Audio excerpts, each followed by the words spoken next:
Hey guys, it's CS Joseph with csjoseph.life, and today we're going to be talking about ESFPs.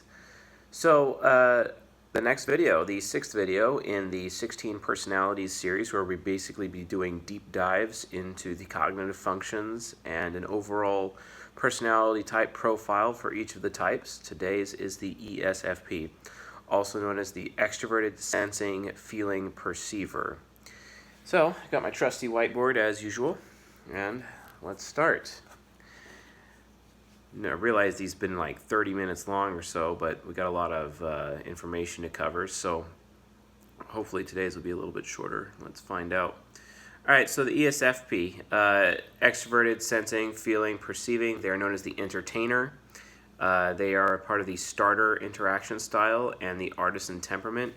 Starter means they are informative, initiating movement, and because they're in the artisan temperament, they are freedom-based creators. So if you were to lock them up in a room with no windows or anything, and one way or another, they're coming through that door. They'll plead with you to open the door, but eventually it's going to become a very violent situation. So, alright, so let's take a look. Let me adjust here. So let's take a look at their ego. So the ESFP ego, they are extroverted, and they really do gather a lot of energy from being around people, especially the ESFP. People often say that the ESFP is known as like the life of the party, like the party animal type. I actually kind of disagree with them on that, because NFJs can really party in as much as SFPs can. Now the ESFP like really likes to dominate the attention of everybody around them. Usually that's because of insecurity, because they're really concerned with how other people think of them. They're very external judgment based, and the true false judgments of other people, they really just want to feel like people think that they're smart, right? So they can't really handle other people thinking them as stupid, so they overcompensate by trying to bring everyone's attention to them, because the more people that think they're intelligent, the better they feel about themselves, right? It's a very ESFP way of looking at it. And this comes out especially when they're partying, because if they're usually the loudest. There's this one ESFP I knew in college, and before I married her, and I could hear her talking across the entire campus. It was interesting. I could hear her on the other side of the big building that made up our campus in the Bay area, and it really just was unbelievable. I could always pick her out in a crowd based on how she dressed, because they're very flamboyant with how they dress, very colorful, very out there. They want to be the one that gives off the best sensation, the best stimulation with how they dress. It comes out with how they talk. They're usually the loudest. They're just really in your face, and they're there all the time. And I did have two children with this ESFP, although recently we just finished our divorce, but it was mutual. There's no bad blood there at all. I'm still committed to raising our children together, and we take parenting very seriously. Now, that's one of the great things about ESFPs, and that's their ISFJ unconscious. They really do take parenting and dutiful things around the house very seriously. Although they get really tired of it pretty quickly, but that doesn't change their effectiveness. They can actually, as long as they have the mental energy to be able to handle such things, they make really great. They make really good parents. They make great mothers, great fathers, and they really can take any boring situation and make them into something that's really fun and enjoyable with a lot of discovery. I've known a few ESFPs in early childhood education, for example, that have really gone out of their way to be able to suggest whether or not children can take any type of learning experience and make it fun. They have that ability. A good example would be like doing like a nature walk, for example, and they're just trying to identify different plants, but the ESFP is going to come up with a fun game to engage all of the children and make sure all of the children are included. They're very, very good at that because it's all about the experience. It's all about inserting the right thoughts into each child's head to make sure that each child knows what's going on, what they're aware and what they're supposed to learn, etc. And ESFPs can really guide the thoughts and guide the attention of others. They make fantastic event coordinators because of this, because it's all about guiding the right experience, guiding the right stimulation, making sure people are receiving the right ideas. It's pretty cool what they're able to do in that way. Other types that are similar to do that, ISFPs kind of have some similar, but they're kind of more standoffish. ENTJs, who also have the same 4 top 5 cognitive functions in their ego, they're also extremely good event coordinators. It's just that they value the intellectual content more than the experience, whereas it's the other way around at the ESFP. It's all about the experience first and how comfortable the audience is, whether or not the audience can hear, if they can see what's going on, and then the content is secondary. It's kind of interesting how our minds are very primary and secondary like that, but that's okay because it just means that all human cognition is balanced in some way, shape, or form, and ESFPs are no exception. So, SE Hero, always living in the moment. They have this insanely good mechanical awareness. I know ESFPs that could basically figure out how to work on cars just by picking up a manual, working software.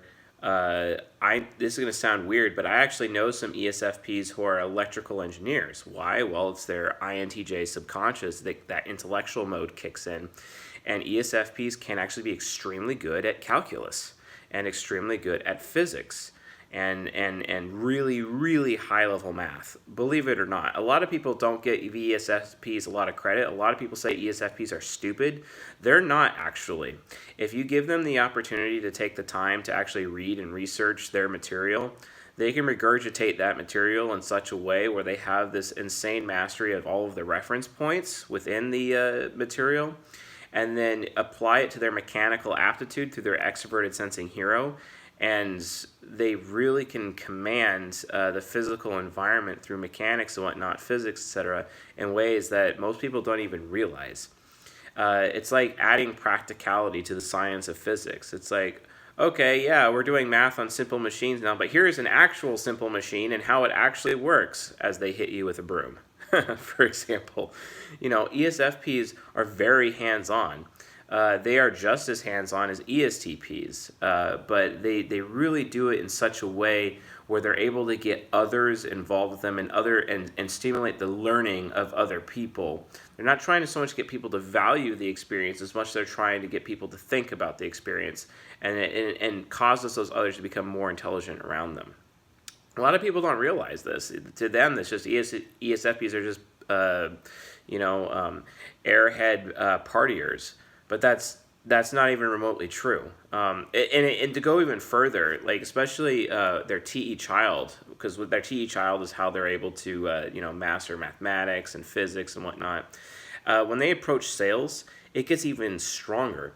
ESFPs make amazing salesmen. They can have really good mastery of content, even though they don't really know very much about a technical product or even a product in general.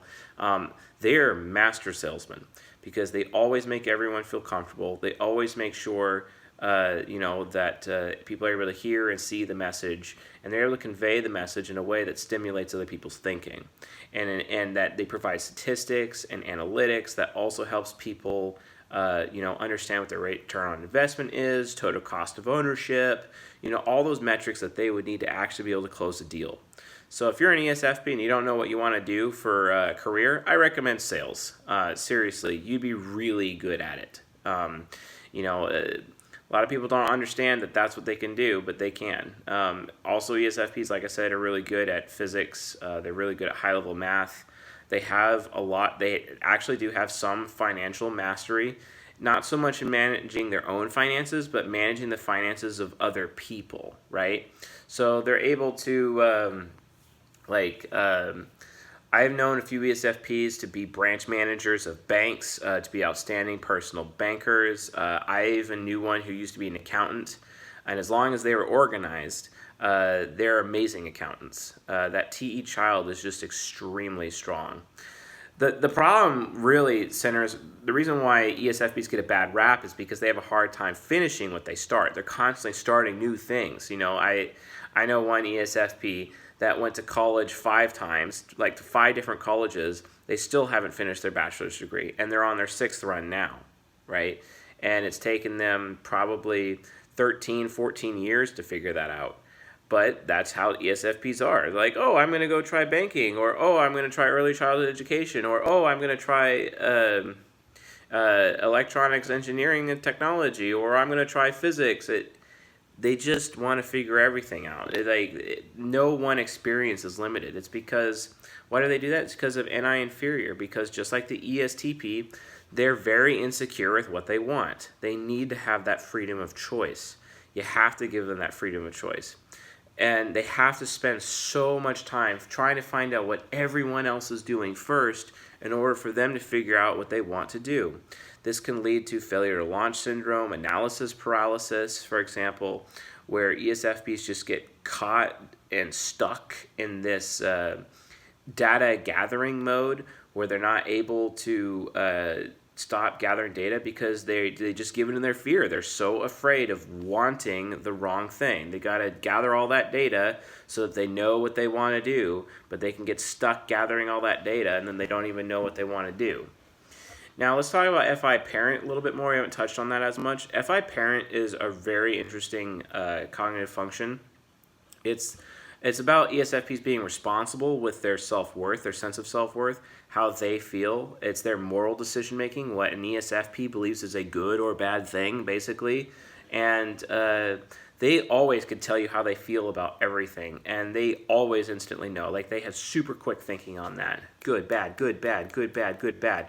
And they will always tell you. And if something is perceived or judged as something that is bad for them, well, guess what? They're not going to have anything to do with it. So how do you really get around that? Because FI parent can be a seriously hard egg to crack. Well, it's all about TE child. If you can interface with their child and just tell them, hey, I think so highly of you because you always give me a good experience, or you're always the life of the party, or you're the life of the deal, or you're the life of the math class, those types of things. That can get FI parent to start feeling really good about you. And then you can start having a really good relationship with them. The problem with FI parent, though, is that if they're constantly stuck in this place where they have to keep gathering information and they don't know what they want, FI parent will basically cause ESFPs to become lazy and lethargic. Why? Because they're so focused on right now, and their own future is so out of the way, and after gathering so much new information, it's pushing all the old information out, and they don't remember as much in the moment that they have goals that they have to reach, that they have responsibilities that they have to meet, that they should probably finish their degree, or they should probably work on their relationships so that they don't end up 40 years old without children, for example, because life will pass by them super quick, and it's like, holy hell, where did all the time go? I'm 40 years old. And then they have a midlife crisis, right?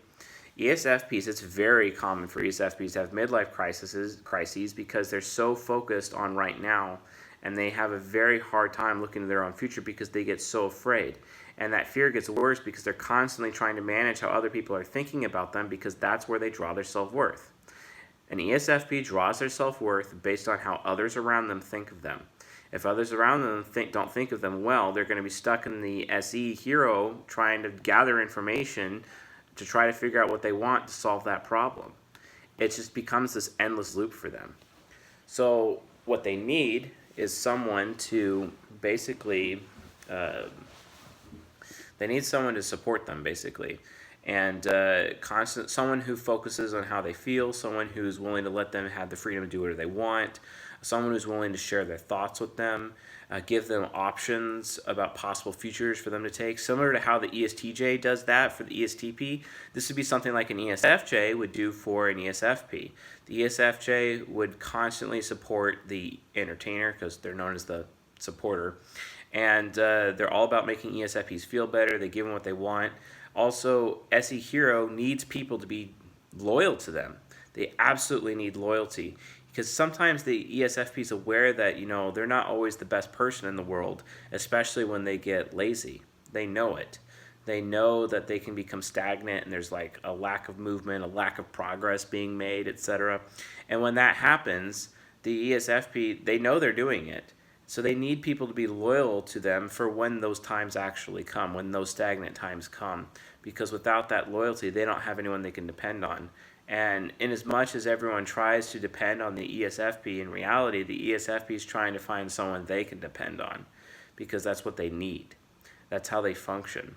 They can really augment and conduct a lot of energy, but being a source of energy is extremely difficult for them. And they need someone who's loyal to them so that they can have an energy source that they can tap so they can augment it to other things for the betterment of those around them.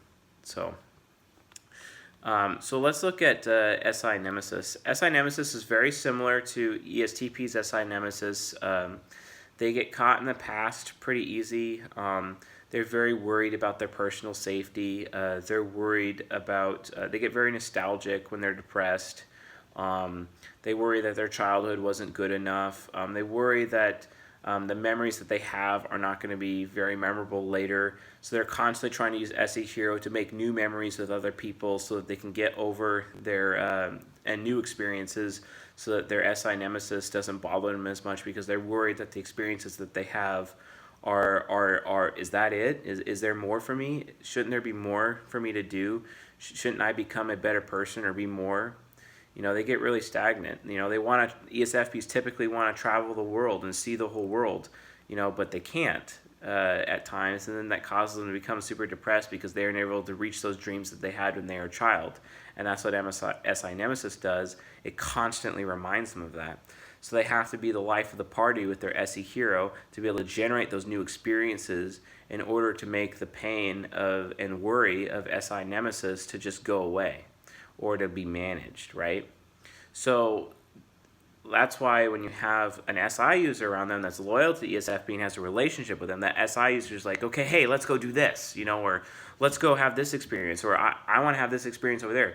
The ESFP no longer has to guess or no longer has to be constantly concerned about giving this person an experience or designing the experience for this other person because this other person's like, hey, I already want to have this particular experience. Come do it with me. And then the ESFP's, oh, awesome, thank you. Let's go do it. Let's go down the mountain, or let's go to Whistler, or let's go to Mexico, or let's go, let's go on a road trip, or or let's do this project together. They're always down for everything. As long as they have an SI user that's willing to take the lead, they'll absolutely let them take the lead. Or sometimes the SI user wants the ESFP to take the lead, and the ESFP would be happy to do that because they have all the mental energy at that moment to do that, right? And that's how they combat SI Nemesis. Also, SI Nemesis has a thing with ESFPs where even though ESFPs can be impulsive, it kind of can make ESFPs a bit unreliable. ESFPs have a hard time reaching their commitments, similar to ESTPs, but it's even worse with ESFPs because they have FI Critic. ESTPs at least have FE Child in their child slot, but because FE Child is not in the ego of the ESFP, they're not so concerned about how their people feel. So it allows them to actually go back on their commitments because, their lack of self-discipline here, and then they're also their lack of how other people feel in this area. It's really a problem, right? So let's talk about FE Critic. FE Critic really criticizes the value judgments of other people. ESFPs have FI parents. They're very responsible with how they feel, but they see how other people are so irresponsible with how they feel. And if you ever want to teach an ESFP something, call them out. Tell them that they're being irresponsible with how they feel. Tell them about how their feelings or how their lethargy or how Their stagnation is hurting other people in their life, and they'll realize that they're doing it because it's the critic. Oh man, I shouldn't be hurting other people in this way. And then they'll snap to, and then they'll snap out of it, and then they'll start being productive again. That's one of the most important things to do with ESFPs. Yes, I literally just said you can guilt an ESFP into being productive, because the FE function is where someone's guilt exists. You can literally guilt them into being productive. But it will only last for a little bit, and they'll go back into their rut again. So you have to constantly keep doing it. That's why SFPs are built for SFJs, because SFJs wield guilt like a weapon, and it motivates ESFPs into action, or SFPs into action, and that's how they do it, right? But with that, guilt as a weapon, those SFJs also provide different pathways with which the ESFP can move forward, so their NI in Fury is no longer insecure about the future that they want. And that means the ESFP is comfortable with wanting things, they're aspiring with a certain path that they want to go, they finally reached it, they finally know, and they're finally moving forward. It's an amazing thing to see happen when ESFP finally gets their wings and they're soaring, and it's no longer failure to launch syndrome, and they finally have a future that they figured out, something that they really believe in, and are moving forward. And they move forward at lightning speed because they're movement oriented. They're not control based. They're just going to go speed racer and constantly meet objectives and milestones and handle and put all that energy in there. But they always have always have the risk of fizzling out because they're a starter type, right? So hit him in the critic. You go down here and be like, hey, ethically speaking, because you're stagnating, you're hurting other people, or potentially hurting other people in your life, in your family, maybe your kids, maybe your siblings, maybe your friends. Because you're stagnating, you better wake up. And the ESFP's like, oh yeah, you're right, I shouldn't do that. I shouldn't do that, SI Nemesis. I need to be taking care of others and realizing how my actions impact others, FE Critic. So I think I'm definitely going to do that. So they do. Now, TI Trickster is the reason why ESFPs get such a bad rap. It's because people believe that ESFPs are stupid. Like, they think they're airheads. And they find ESFPs to be amusing. Amusing basically means without thought. Why? Well, it's because they have TI Trickster. ESFPs are basically incapable of producing logical thought. They can't think to themselves, if this, then this is true. If that, then that. If that's not true, then this is true. Or if that's not true, then that's not true as well. That's logical thinking. They can't do it. But they have rational thinking with their TE child. So TE child, rational thinking, allows them to borrow, like a thought vampire, the thinking of other people in the form of reference points, research, conversations. If you want an ESFP to become the most intelligent person in the room, all you have to do is surround them with intelligent people, and that ESFP will be super smart, rapid quick. Because that TE child will lock on to those TI users and absorb all of their intelligence, all of that thinking into themselves, and they'll be able to create this amazing rational matrix of data and kind of be like a little mini encyclopedia for whatever experiences they're planning on creating. And they're only going to take the ideas that matter to them. They're not going to take the whole dump of it. They're only going to take what ideas that matter to them, put them together in a pattern or a mesh or some type of mental creation or a system in their mind, a process or a routine, and then implement it into a new experience that they could show everyone else. It allows them to create. It's an amazing thing.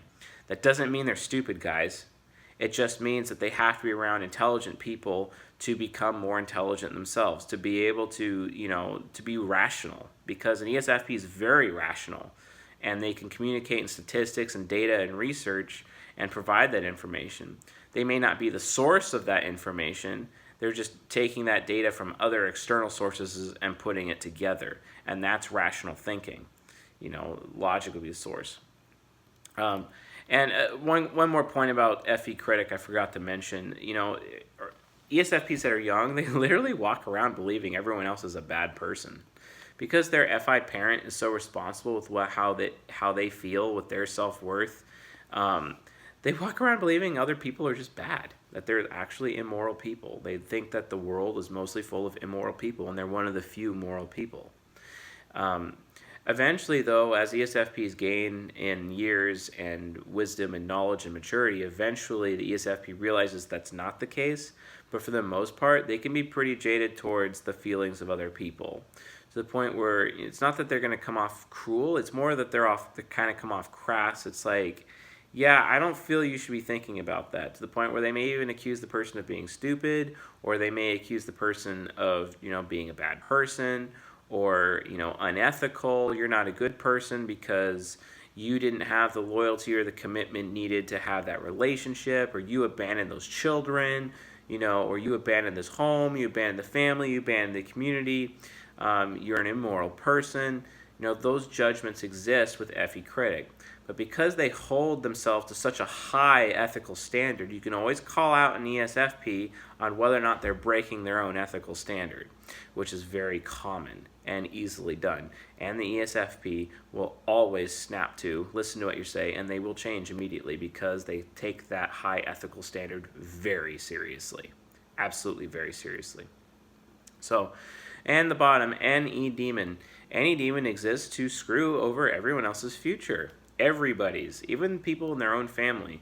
ESFPs are usually not aware of this, but that's what happens. Why? It's because of NI inferior. If that family or group of people, or if their lover or whoever is close to the ESFP does not give the ESFP the freedom to make their own decisions, the freedom to want things, the freedom of choice, or freedom whatsoever, the ESFP will hate them. And the ESFP will make decisions that will screw over that person's future, usually with ENTP Superego, because that's how you gain access to your superego. It's through the demon function, the same way that the inferior function gives you access to the subconscious up here.